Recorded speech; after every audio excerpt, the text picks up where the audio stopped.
the top goal scorer in the Premier League is an Ipswich Town player. I didn't expect that to happen. Certainly not anytime soon. This is awesome.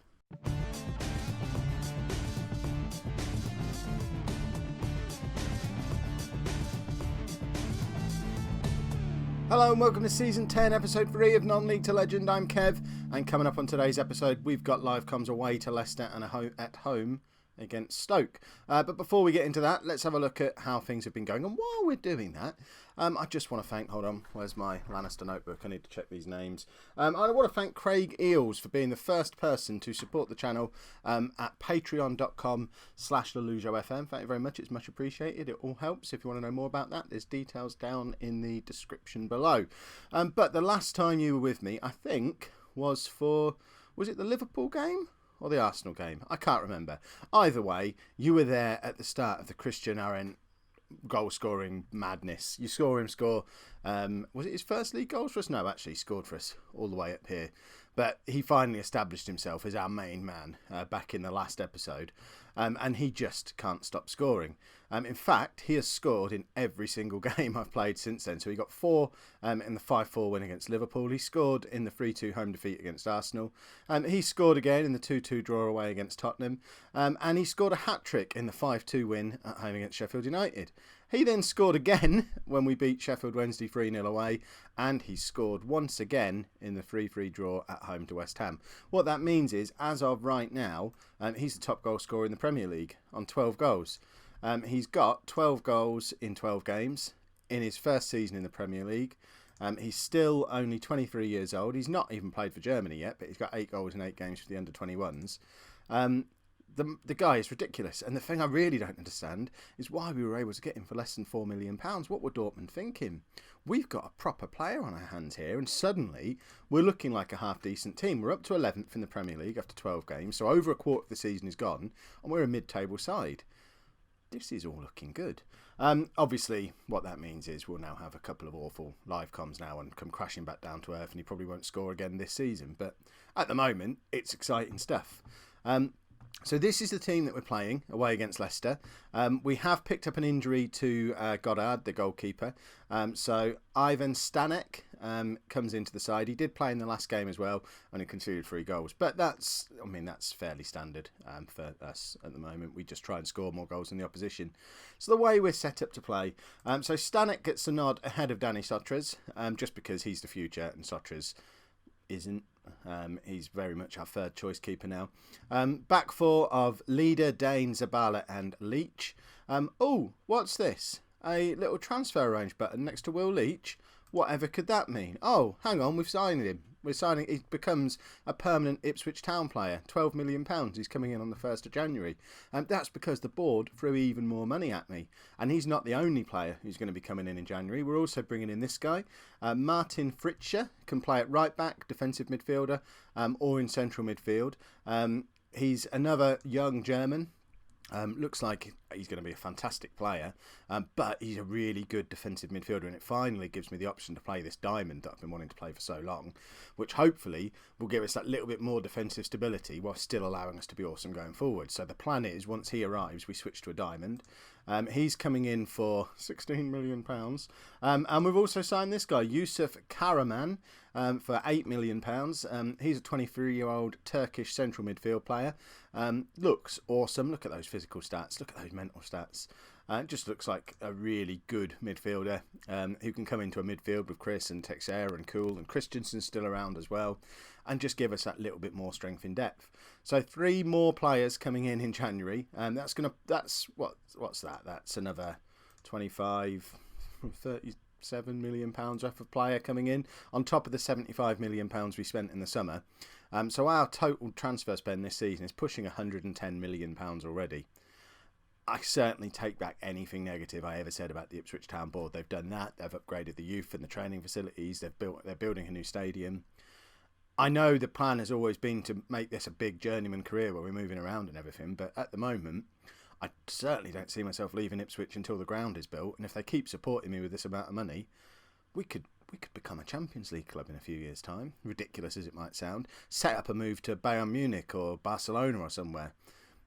which is just as well, because it seems that this thing that's stopping me from applying for other Premier League jobs is a bug, and it's not likely to stop until I resign. So it looks like as and when the move from Ipswich comes, it'll be to a big European club. I've got no interest in going abroad for anything other than a big Champions League club, and I'd like to think we could be a Champions League club before that happens. So getting back into today's team, midfield of Chris, Kuhl and Christensen, and then the front three of Vaughan, Lassio and Arendt. It looks like a good team, doesn't it? I'm really excited with the way we're playing at the moment. The players we've managed to bring in, they're finally starting to gel, and the tactic is becoming that bit more familiar again. The board reckon Leicester, not the board, the bookies think Leicester are going to win today. I'd like to think we can at least snatch a draw. But Leicester are a good side. The main thing is, let's keep Christian Arendt's goal scoring run going, because it's ridiculous and fun, and I like it. Zabala has pretty much established himself as our starting centre-back now, alongside Dane as well. So Jan Zeman, despite us spending a fortune on him and making him our vice-captain, is only a backup player now. No bad thing. He's been getting a bit of stick in the comments for a little while. He's never really reproduced his championship form in the Premier League. Yeah, I'm excited. You can tell I'm excited about this. It's all looking good. And then that happens. Why do I build up these episodes? Why do I get excited? Because whenever I get excited and build everything up to be awesome at the start of an episode, something like that happens. There's less than 2 minutes gone on the clock, and we're already losing 1-0. Now, that's not a disaster at this stage, because obviously Arendt's going to get his goal yet. So, in reality, it's 1-1. Because he's basically guaranteed to score a goal, because that's how he rolls. What did Stanek do there? That's off the crossbar and down onto the hands that he was sticking out to try and block the shot that was nowhere near his hands initially. That is top quality goalkeeping. But the cross, that was a good chance for Lassio. Cross came in from Kuhl from the free kick, and Lassio should have scored, really. You're not going to get many better chances than that. Right, let's calm down a bit. Arendt's through, here's his goal, and that is 1-1. That man is amazing. It's ridiculous. What did I tell you? He was guaranteed to do it. So it's a through ball over the top from Kuhl. Arendt just uses his pace, and he just doesn't miss. He is an Iceman in front of goal. Because it's not an easy chance, but he's just incredible. How long are we going to be able to keep hold of him for? That's the big fear. Because in reality, imagine a lower Premier League club now signing a player like that who's scoring goals the way he's scoring goals. You don't keep hold of him past the January transfer window, do you? He goes to Chelsea or Man City or Arsenal or wherever else he goes. Probably not Arsenal. But we've got to keep hold of him. We've got to hopefully the club will grow with him and we can catch up with him and be as good as he is. But it is the big... I mean, I guess if we do sell him, it'll be for an extraordinary amount of money. But still, we're not exactly wanting for cash at the moment, so I'd rather have him than 30 million quid. Because I'd just go and waste it on a load of European youngsters like I keep doing. I've just spent 30 million quid, for goodness sake. Right, Vaughan now with the ball through to Lassio. Lassio makes it 2-2. What a finish from Lassio. That's only his 5th goal of the season. I mean, any other season I'd be raving about him because he is excellent. And 5 goals in 10 games probably for a youngster coming from Brazil. His first season in the Premier League. And that's a beautiful finish as well. But we'd be raving about him last season. But he's just, I mean, it's probably quite good for him, really. He comes in, just needs to carry on doing what he's doing, and the spotlight isn't really on him. And at some point, he'll just emerge and be a hero. I still expect him to be the best of the summer signings when all is said and done. But it's going to take some doing to get up there with Arendt. I still need to know how to say his name. Arendt. In my head, I say it perfectly every time, but I can't get the words to come out of my mouth. Right, Leach now with the ball out wide. This is his first game since we signed him permanently. He's obviously still on loan for a couple of months, but effectively he's our player now. And so very much first choice left back. Haidara's days are done. They're through again. Stanek does quite well to save that. The one missing piece of the jigsaw at this stage, I think, is a proper out and out right back. In the way Will Leach is a proper quality left back, we just need that proper right back now, because Leader, as well as he plays, and as good as he's going to be good as a centre-back. And long term, it's probably going to be him and Zabala as our first choice centre-backs. But before we can bring Leader in and play him at centre-back, we need a right-back. It might be Preston, the young Scottish player that we're... Oh, Arendt's injured. Right, let's get him off straight away. We can't risk an injury. What's up with him? Potential knee injury. Right, Henry Smith can come on. In fact, Henry Smith won't come on. I'm going to bring on Thierry Ambrose because Thierry Ambrose is better at playing the poacher. What is going on? Hold on. Just have to be really careful with him. The last thing we need now, when we're in good form, when everyone at the club is on a high, the last thing we need is our goal machine to be out for any length of time with an injury. So Ambrose is a perfectly good deputy. He has scored a few goals from the bench recently, and Lazio again. I mean, he could have had a hat trick today. The two clear-cut chances have both fallen for Lazio. The one he scored wasn't one of the clear-cut chances. It's such a shame because we could be winning. Right, Chris isn't having the best game of his career, so we're going to bring on Zubeldia just to play in that sort of holding-ish midfield player role. I suppose I could have put Cool there and put Zubeldia out to box midfielder, but I like Aaron Cool as the box-to-box midfielder. Right, what can we do to get a goal? I want to bring Henry Smith on somehow, but I don't know. I think I'll bring him on for Christensen actually, and we'll just move the midfield around a little bit. So we'll stick Vaughan there. Do we want Lazio or Smith? Well, we'll have Smith behind. I've toyed with this before, but never really done it. I don't think. Have I done this before? I think Henry Smith's link-up play, he could become a good trequartista. Probably should be a shadow striker, but shadow strikers and poachers, do they work together? I wouldn't have thought so. So he can learn to play trequartista. His link-up play is good enough to do it. Probably 10 minutes isn't long enough to give him a proper try at it. But really, if we can hold on here and not concede a goal now, 2-2 away to Leicester. It's always going to be a good result. I can live with that. Right, what does that do to our league possession? We're still in 11th place. I mean, Leicester are below us, so it's not as good as I was making out. But let's get on and play that next game. Who we're playing? Nobody knows. I've forgotten. Right, well, it turns out we're playing Stoke. So this is the team that we're going to be playing. Couple of changes, 3 changes. In fact, Thierry Ambrose comes in for Aaron, who is out for a couple of weeks with a twisted knee. I'm going to play Ambrose as the poacher. I've been playing him there a little bit in my Twitch save, where he's on loan at my Fleetwood side. So he can play as a poacher, as an 18-year-old in League One. So why can't he do it in the Premier League at 26 years old? The logic is faultless there.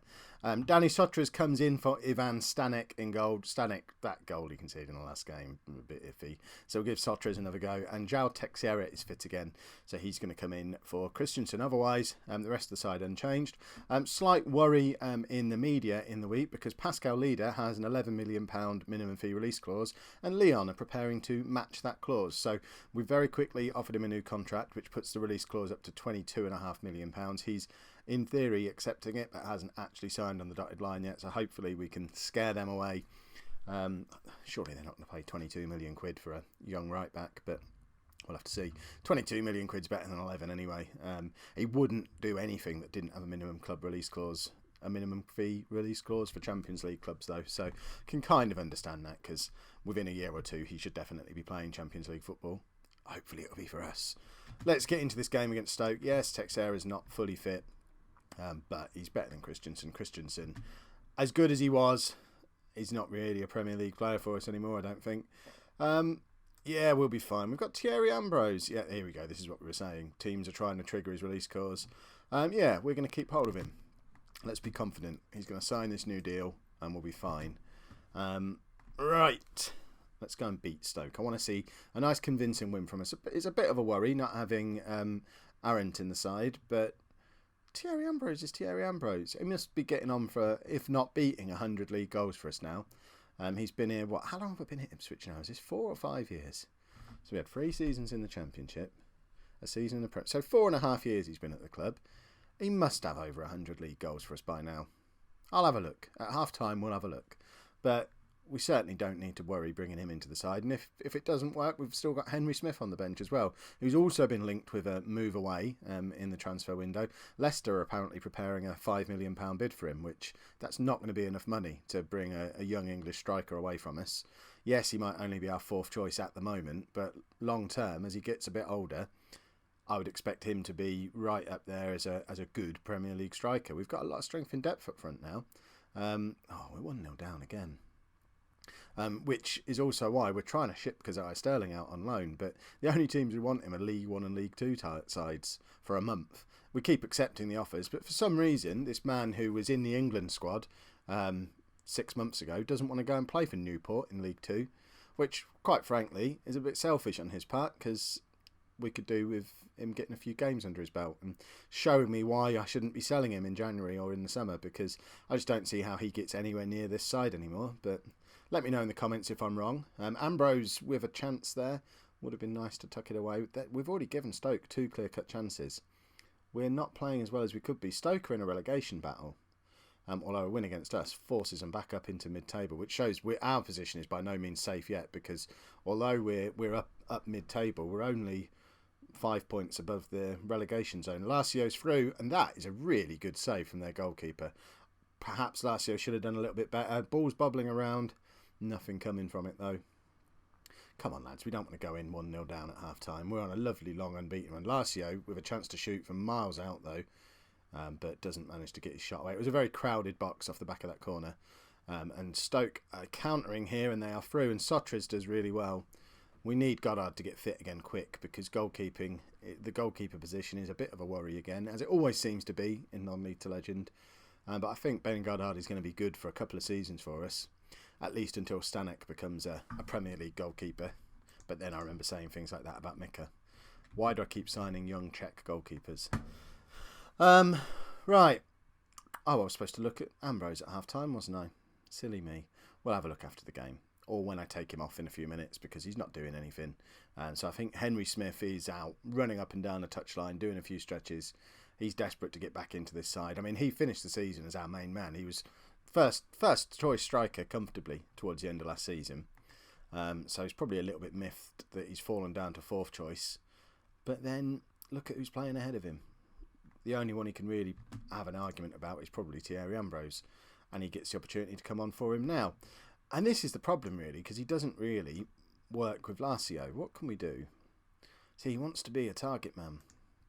But Lazio wants to be a target man. They're too similar. I'm going to have to play him as a poacher, but it's not ideal. Chris is having another poor game. He was my big hope when he came in, and he's not really doing the business yet. Christensen can come on for him. I'm worried about Chris, because he was supposed to be superb. Perhaps I don't know how to judge a player after all. Why have we not scored a goal yet? This is what happens when Arendt's not in the side. We've become a one-man team. I don't like it. Lazio's not having a good game. I'm going to bring Pedro Gomez on. Stick Smith to complete forward. Gomez can be the poacher. Remember, he did score a hat-trick as a poacher last season. It's pretty much the only goals he's ever scored for us in the Premier League. But he's barely ever played as a poacher for us, so you never know. I suppose that would have been the opportunity to get Keziah Sterling onto the pitch, but not even on the bench. Not even in the first team squad at the moment. Well, that wasn't how this episode was supposed to go. I was supposed to be showing off how good we are now. I mean, we're still comfortably in mid-table, but there's a long way to go before we're this Champions League club that I was talking about. I mean, that's not too bad, is it, though? I can live with that. If you've enjoyed today's episode, make sure you pop a like on there for me. Subscribe to the channel so you don't miss out on all of the exciting players coming in. I mean, that might even be the next episode now. How are we doing? Yeah, we'll probably play all the way through to the start of the transfer window. So in the next episode, you can meet the new boys. And thank you very much for watching.